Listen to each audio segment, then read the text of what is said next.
Hello and welcome to the seventh episode of Decoding Branding with Divya Shah. In this episode, we will be diving deeper into understanding what makes or breaks a business from becoming a brand, the importance of brand strategy, when is the right time to invest in brand strategy, what makes up for a good communication as a brand when you are communicating to your target audience, and much, much more. To talk on this topic, I have got Rahul Mandal with me, who brings with himself an almost decade of experience in the advertising and communication realm. Right now, he has been working as a strategy and creative director at Creative Street Agency. So let's get started and learn more.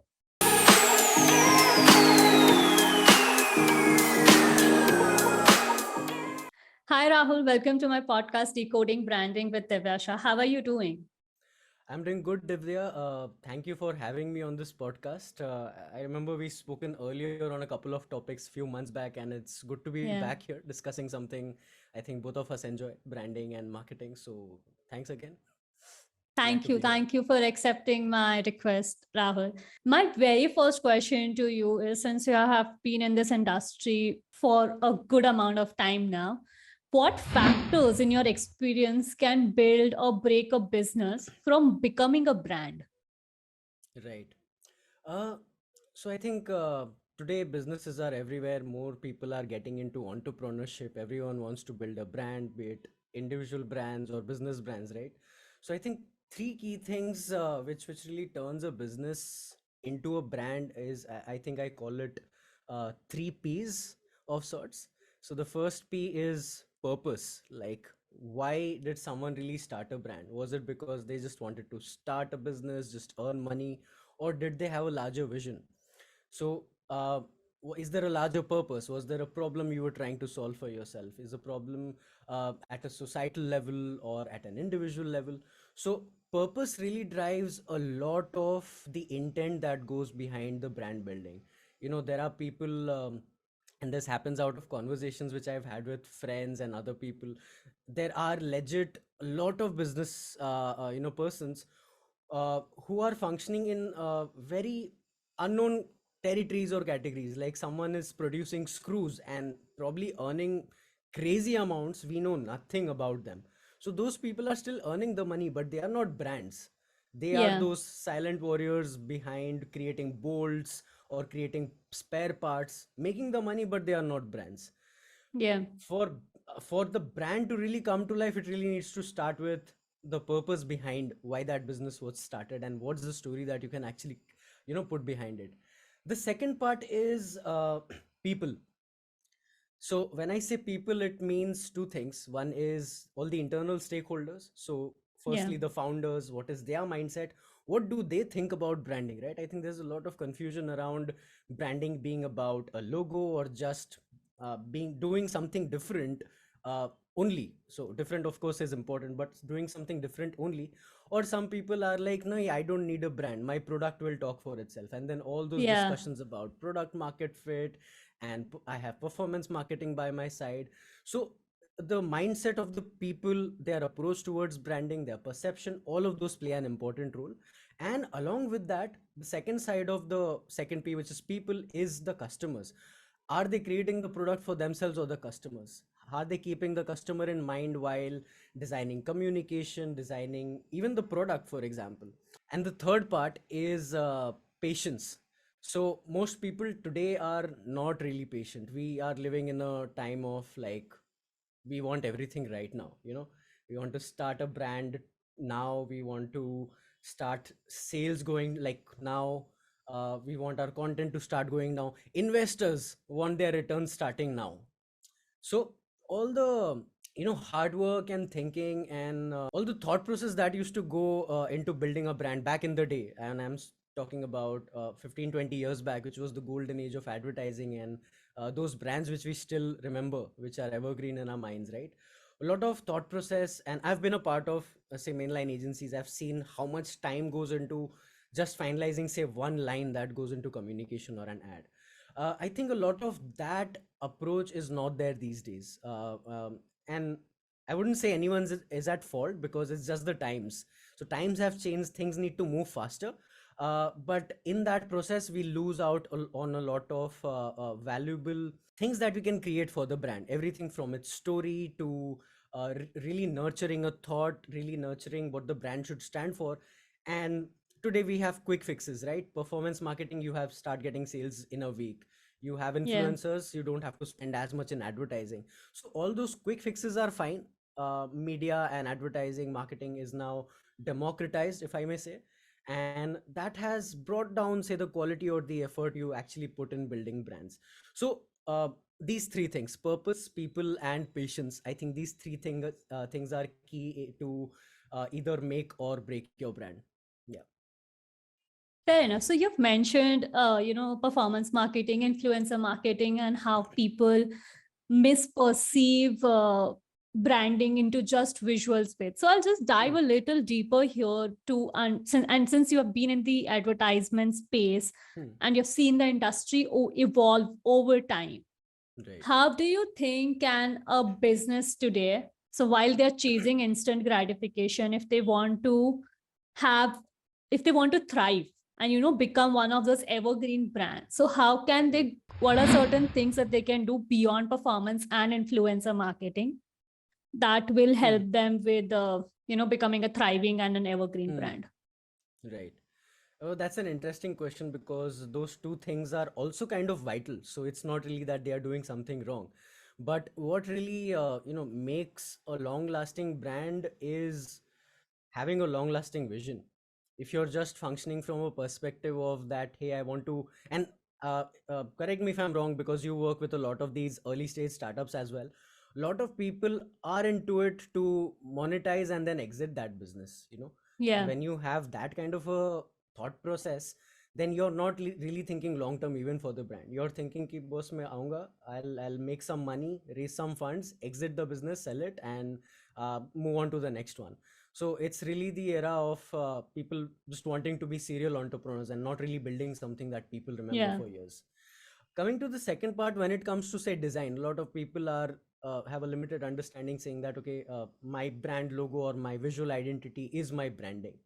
And Yeah. that's where the only quote that comes to my mind is, when we say, I think most people know the saying where all that glitters is not gold, right? So Yeah. visual identity is key to that first impression. Of course, there is a huge role design plays, but if there is no substance behind that design, then what does it really do for the customer? I mean, one metaphor is, like, you approach someone who's a 10 on 10 on looks, and you try and approach them and they have zero personality and don't know how to strike a conversation with you. That's how a brand looks like when they have great design but they don't have a rock solid brand strategy or a personality also, so they don't know what to talk about. That's where they go in multiple areas, branch out into talking multiple things. So so the design may be a good starting point, but there is a necessity to realize that it is not enough. It's just half the job done. So that's where building a brand requires that time and effort put into really, couple of things like understanding the customers at a deeper level, developing a single minded proposition which is very focused, and that kind of also then leads to the positioning. Use of storytelling. I mean, storytelling is a word these days. I think all of us are exploiting it. Everything we put out these days is a story, but that's not how it works necessarily for brands, right? So with brands, we want to not just put out stories saying that, hey, I'm up here, but also evoke certain emotions. I mean, when we are doing advertising brainstorms as well, a starting point often is that what is it that we want the customers to take away from this advertising at a subconscious level? What do they start perceiving us as? What is the aftertaste of the advertisement that you have? Those kind of things. So that's where storytelling comes in to connect emotionally with the audience. And lastly, consistency. And consistency is about saying the same thing again and again in different ways. And I'd like to quote an example of, say, a Surf Excel, or the recent campaign of Share the Load by Ariel. Now, Yeah. if you observe all those campaigns over the years, every year they come up with a newer version of Share the Load. One day it is just the father and the daughter. In one campaign it was the mother and the son. This time it was about a celebration, celebrate equal, and all of that. The thing to observe is that really consistent, strong brands are ones which say one thing in 100 different ways and maintain that consistency of that underlying message. So these are a couple of things. And when it comes to performance marketing, right, what people also try to do is give too many KPIs to performance marketing. Yeah. So performance marketing किस लिए होता है यार कि मुझे cell चाहिए, I want people to go to my website. Early stage founders will be like, no, it's still acting as advertising for me, so let me do brand building also, let me also create as the same ad to get people to like my page and also to follow me on a different channel. So multiple KPIs don't really work. You know, Yeah. back in the day, advertising worked in a very simple way when times were simpler. Like you had just couple of mediums, you didn't have social media. Advertising agencies, even in the absence of performance marketing, were actually evaluated in terms of the sales that a campaign generated, because the journey used to be linear of sorts. Today the journey is not linear. A lot of ecosystem dynamics have come into place.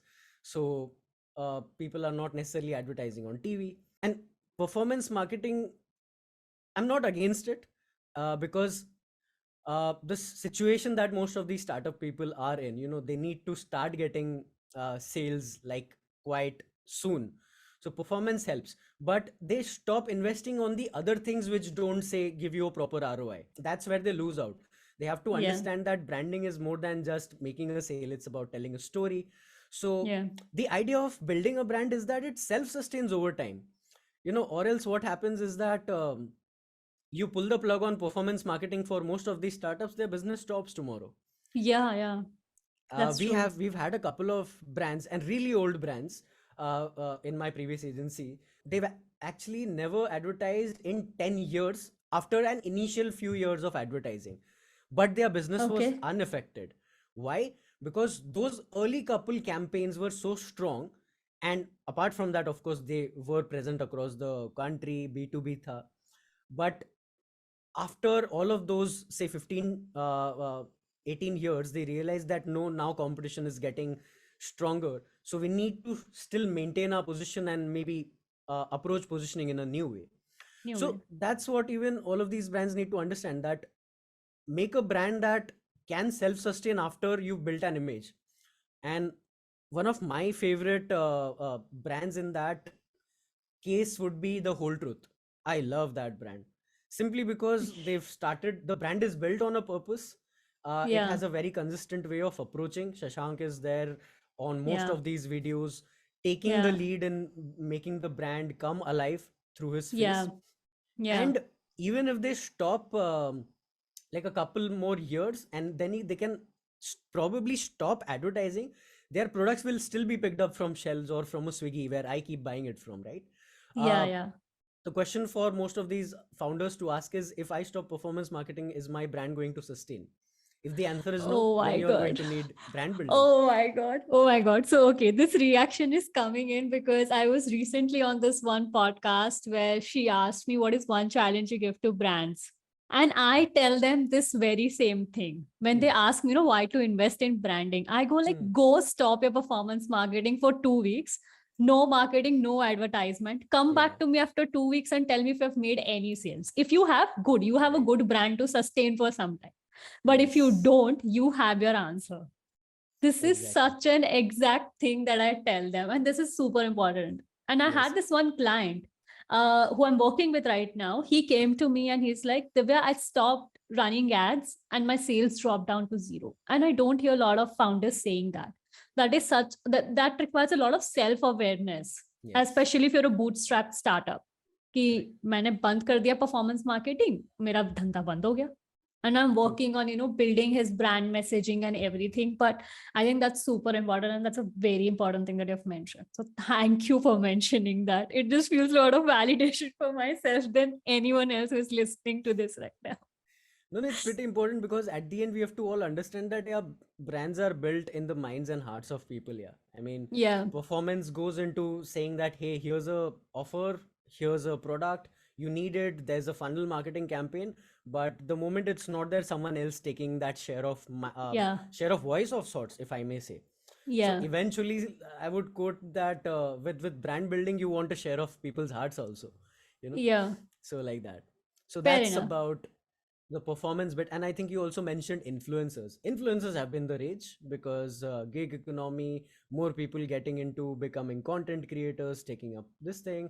And I think I remember in our last conversation we were discussing Hirect, their whole approach. Yeah. Oh my God. Yes, I do remember that. There's this thing, I was just discussing this yesterday with a client actually, where we were discussing that there are also two kinds of content creators. If you were to segment them at a broader level, there are people who are specialist personal brands and there are media personal brands. So media brands are more of people who behave like news channels. They will Yeah. talk about anything and everything that is happening around. They want to be featured somewhere, they want their posts to go viral, they want more engagement. But eventually when you kind of look at their content, you realize there's not one thing that they stand for, Yeah. right? On the other hand, you have very specific set of people who talk about, so for example, your profile, almost shouts out loud that you're a brand strategy person and you're a Yeah. communication or a positioning kind of strategist. Yeah. You come to my profile, I'm talking about everything strategy and advertising. So these kind of say creators then don't really get the numbers, but they get all of that authority.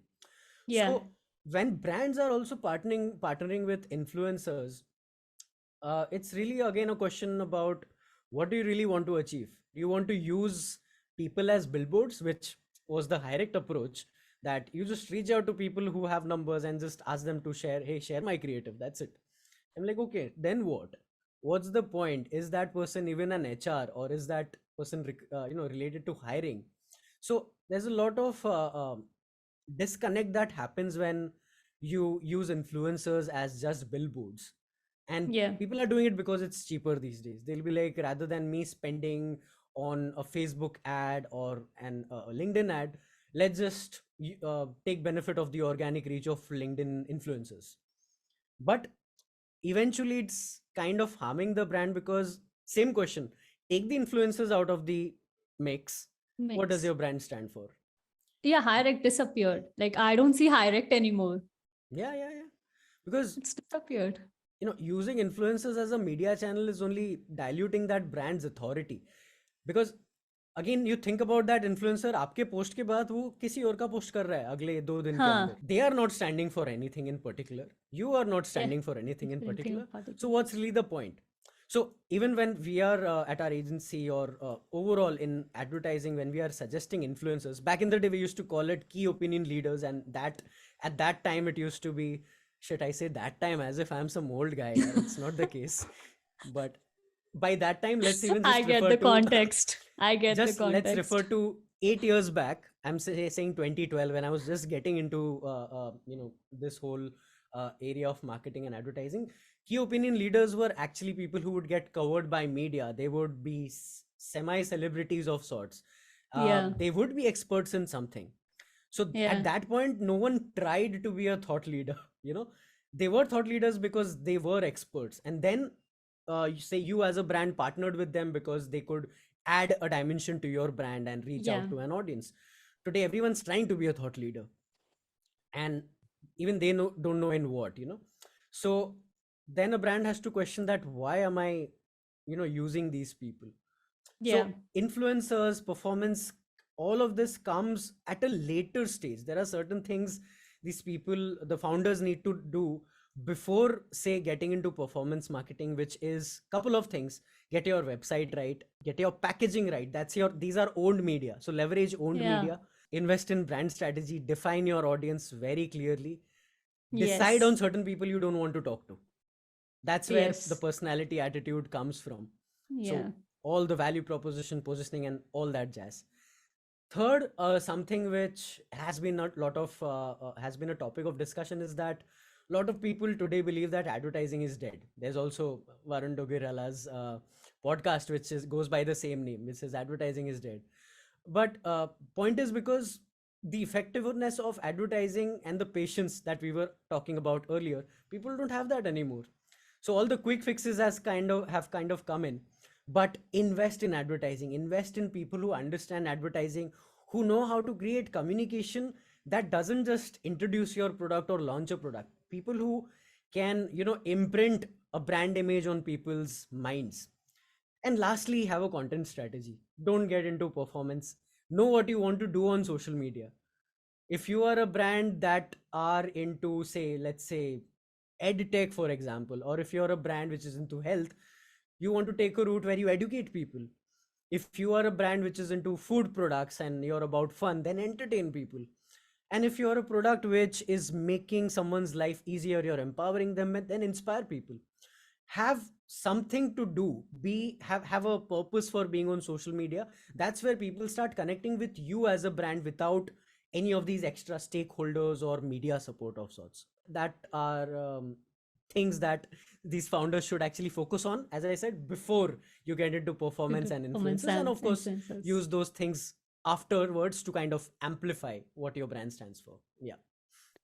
Fair enough. Thank you for that elaborated answer, and all of those little nuggets that you shared here and there. Those are really insightful and a lot of validation for me. I don't know why. I'm like, yeah, I'm thinking in the right Yes, direction. I'm yes. headed in the right direction. So thank you for that.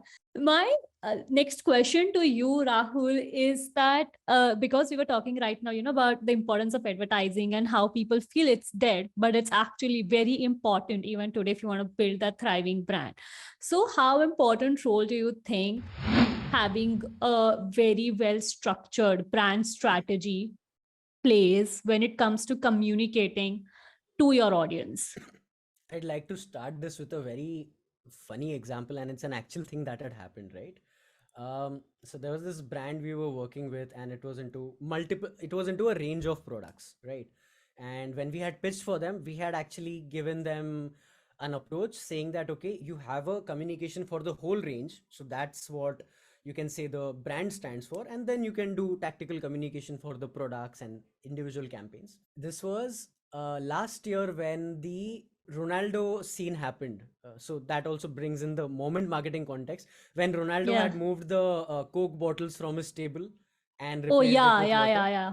Yeah, yeah, So yeah. at that time, Fevicol had did a post which had gone viral, which was that backdrop and Fevicol ka pack kept over there, and it said कि इसको कोई नहीं हिला सकता.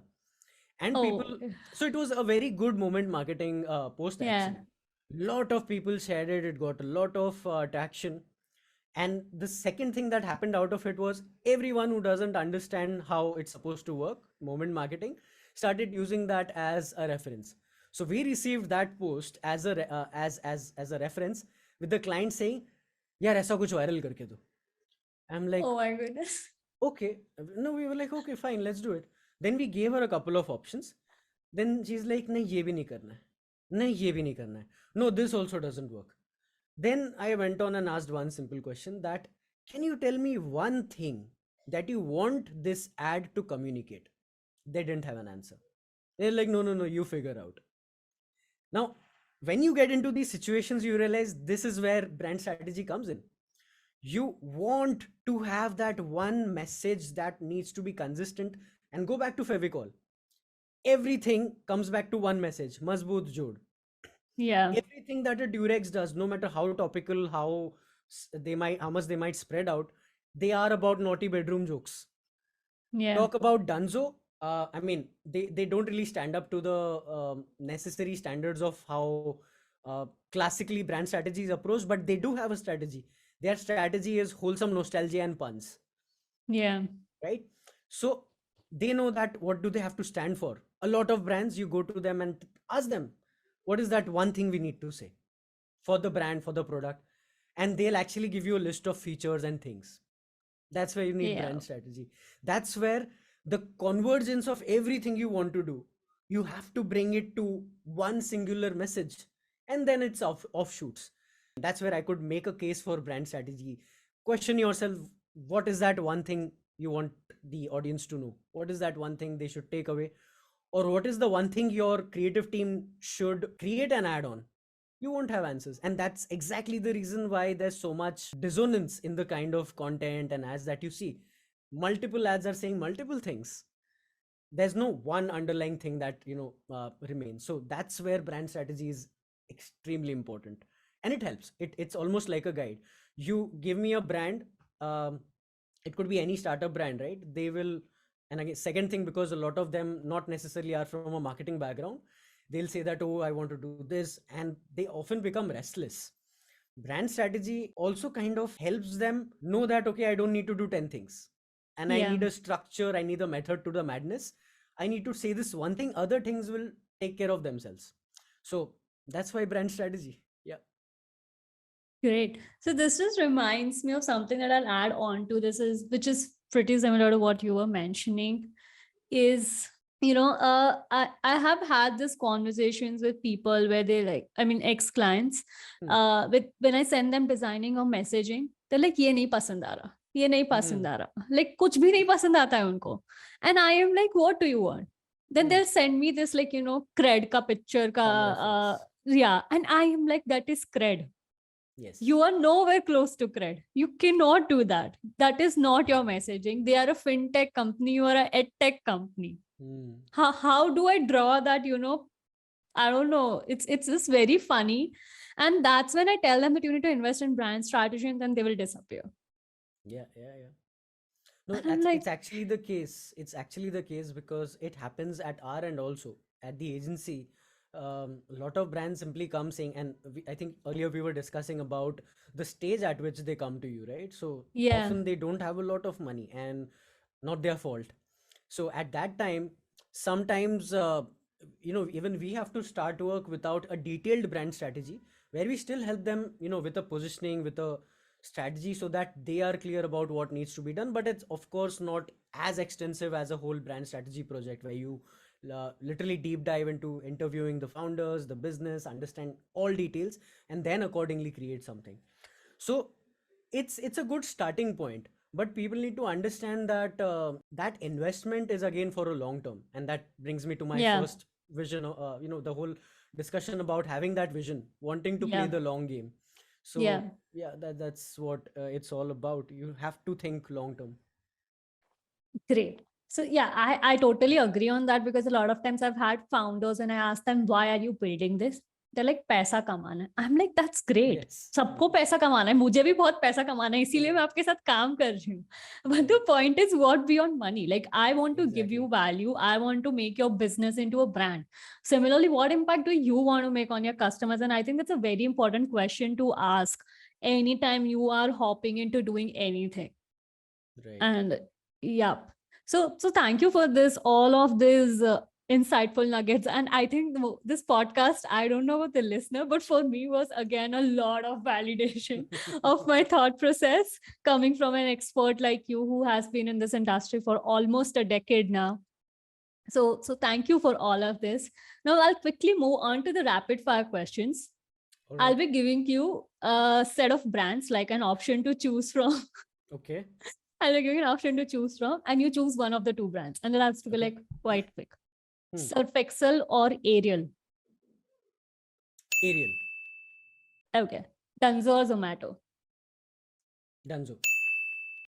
Sleepy Owl or The Whole Truth? The whole truth. Nike or Apple? Apple. Oh, that was a quick one. I've asked everyone and they go like, nahi pata. Okay. Three favorite evergreen Indian brands. Indian brands. Okay, now this is the time where I go blank.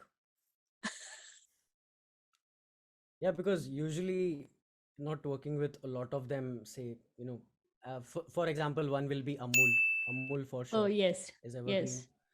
Um, let's say Tata, for example. Tata Yeah. as a brand, India. Yeah. And lastly, I mean, this just makes me wonder, like, if you'd asked me like three random brands favorite, I would have come up with names like this. And most of them hmm, would have been a foreign ones.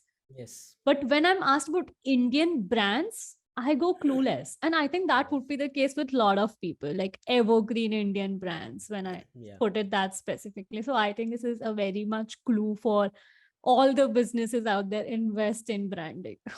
right. Also, I just remembered third brand. I don't know if I can call it evergreen, but I think it's Boat. I'm a fan of that brand also. The way they've Both. built Boat. Yeah. Okay. So Amol, Tata, and boat. Yeah. Amul Tata and both. Fair enough. Okay. The next question is, do you prefer Netflix or clubbing on a Saturday night? Netflix. I'm Oh, not a clubbing interesting. person, so that was very simple for me. Okay. And the last question is branding or marketing? What first?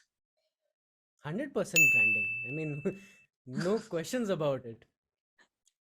All right. So these were the rapid fire questions. Thank you so much, Rahul, for coming in here, sharing these insightful nuggets, and answering these rapid fire questions for me. Thank you so much once again. Thanks to you. Thanks for having me, and it was a pleasure being here, Divya. Thank you so much. Thank you. Thank you, Rahul. OMG. What an insightful, power packed podcast was that. A lot of validation for me as a brand strategist, especially from an expert who has been in the industry for a good 10 years now. I hope you have got all the reasons to start working on building a brand for yourself. While you invest in performance marketing, building a brand is equally important. And I hope you've got all the reasons to start working on building your brand today. So do not forget to get started on building your brand and hit subscribe button to learn more about branding as I go on to further decoding different aspects of branding. Thank you, and I'll see you soon next time. This is Divya Shah signing out. Thank you.